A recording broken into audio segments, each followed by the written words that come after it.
हाँ जी। तो आज हम स्टार्ट करने जा रहे हैं एक नया topic, that is employees compensation act.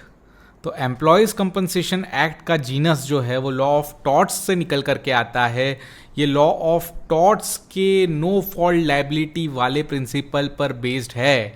जैसे कि लॉ ऑफ टॉर्ट्स में ऑर्डिनरीली आपको तीन चीज़ें प्रमाणित करना होती है। पहला है ड्यूटी टू टेक केयर, दूसरा है ब्रीच ऑफ दैट ड्यूटी, तीसरा है, बताइए बताइए, तीसरा है damages due to breach of that duty.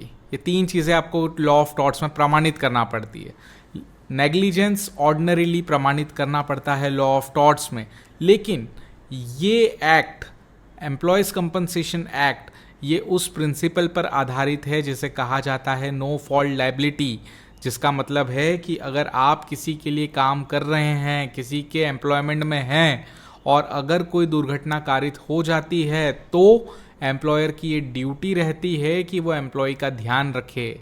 इस प्रिंसिपल पर एम्प्लॉयज़ कंपनसेशन की एप्लीकेशंस डिपेंड करती है और इन्हीं पर बेस्ड होती है, और इसीलिए एम्प्लॉयज़ कंपनसेशन एक्ट में आपको नेग्लिजेंस प्रमाणित नहीं करना पड़ती, बिकॉज ये नो फॉल्ट लायबिलिटी के प्रिंसिपल पर बेस्ड होती है।